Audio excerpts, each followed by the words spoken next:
Coucou les phénix, j'espère que vous allez tous super bien. Si vous êtes ici, c'est que les mots comme renaître de ses cendres, se révéler et s'éveiller, ce sont des mots pour vous qui résonnent fort et si vous êtes ici sur ce podcast, je pense que c'est pas pour rien. En tout cas, merci de vous être connecté à cette émission. Je vous dis bienvenue et bonne écoute. Coucou à tous et à toutes, bienvenue sur le podcast. Alors pour le premier épisode, aujourd'hui je vais vous parler de la mission d'âme et mission de vie. Donc il y aura aussi des épisodes sur la spiritualité parce que c'est aussi ça qui m'a aidé à aller vers plus de résilience par rapport à mon vécu et aussi ça qui m'aide à aider aussi, à accompagner les personnes que j'accompagne en méditation, en maïeusthésie et aussi en lithothérapie. Donc voilà, on va commencer aujourd'hui avec ça, la mission de vie, la mission d'âme. Je vais vous parler un peu de moi, ce que j'en pense, je vais vous parler de mon expérience, tout simplement vous donner un peu ma vérité. Donc voilà. Avant de rentrer dans le vif du sujet, je voulais vous dire, n'hésitez surtout pas à réagir en commentaire. Et je voulais aussi remercier les personnes qui se sont abonnées récemment à la chaîne. Donc voilà, je vais commencer sans plus tarder. Alors qu'est-ce que la mission de vie et qu'est-ce que la mission d'âme? Alors moi au début je me mélangeais un peu les pinceaux, j'entendais tout et un peu de tout. Et je me suis fait un peu ma vérité au fil du temps, puis aussi en lisant beaucoup, c'est vrai que je lis énormément de livres. Et donc je vais vous dire tout simplement comment je vois ces deux choses, que maintenant j'ai fait une distinction en fait entre les deux. Donc après, n'hésitez pas à réagir en commentaire. Donc pour moi la mission de vie, je vais commencer par ça et je vais finir par la mission d'âme. Donc la mission de vie pour moi c'est de vivre. J'allais dire tout simplement, mais non, c'est pas si simple que ça. C'est hyper complexe. Ce n'est pas si simple, c'est vraiment hyper complexe. Pourquoi ? Parce que en fait la mission de vie c'est de vivre, mais c'est bien plus que ça. C'est d'expérimenter, tout expérimenter, de ne pas se limiter, de ne pas être gouverné par la peur et de faire nos propres expériences. Et dans la mission de vie, il y a un peu de ça, il y a aussi un peu de...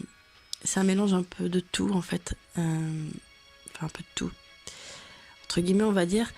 Pour moi, ce que je mets dans la mission de vie, c'est notre rapport avec les gens, notre relationnel en fait, le relationnel, comment on est avec nos amis, notre famille, nos collègues, les personnes qui nous entourent, notre entourage. Et aussi les situations qu'on vit, qu'on choisit de vivre aussi, souvent. La mission de vie, c'est tout ça en fait. C'est comment on va réagir par rapport à tel ou tel événement. Et moi, ce que je vois dedans aussi, c'est de refaire les choses autrement, différemment. Je vais prendre un exemple, quelqu'un... en plus, j'accompagne des personnes qui ont vécu de l'inceste. Je vais prendre ça comme exemple, ça peut être un autre. Quelqu'un qui a vécu de l'inceste, c'est quelqu'un qui a été abusé sexuellement. Derrière ça, qu'est-ce qu'il y a ? Une trahison de la personne en qui la victime avait énormément confiance. Donc il y a une perte de confiance.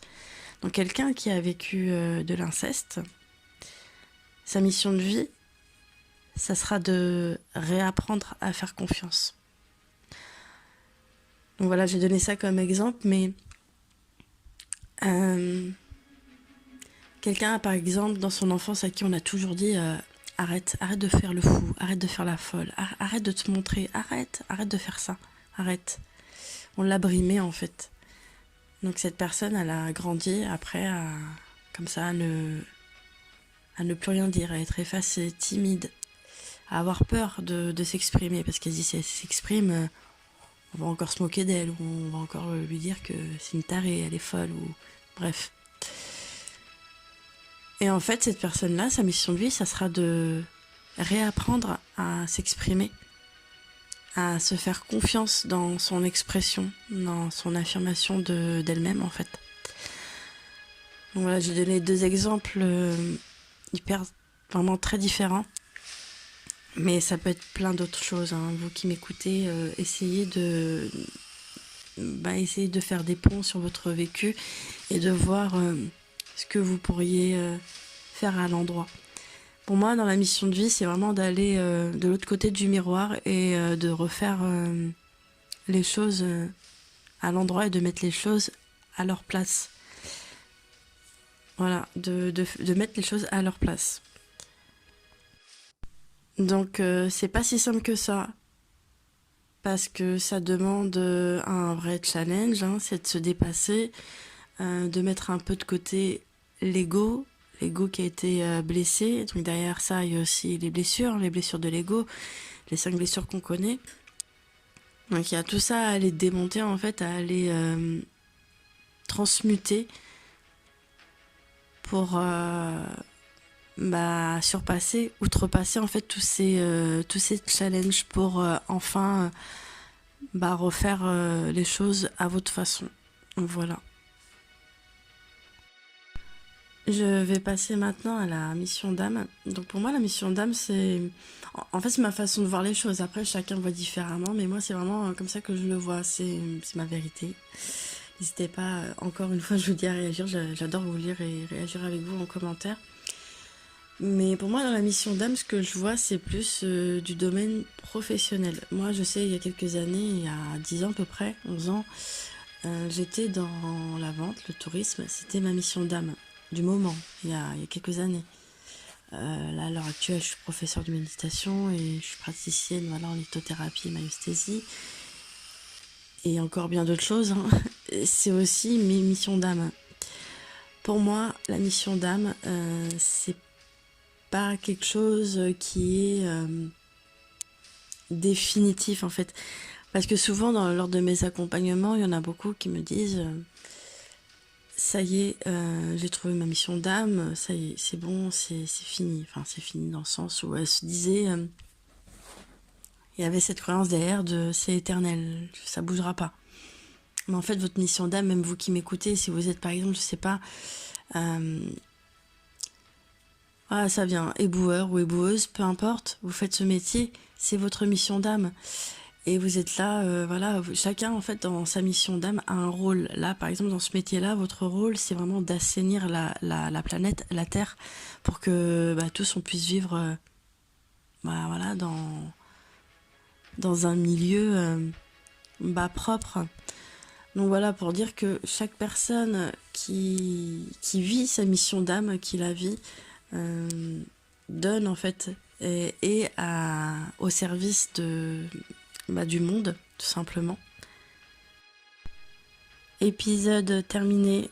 J'espère en tout cas qu'il vous aura plu, qu'il vous aura un peu aidé sur ces 2 notions. Voilà, je vous dis à la prochaine dans un nouvel épisode.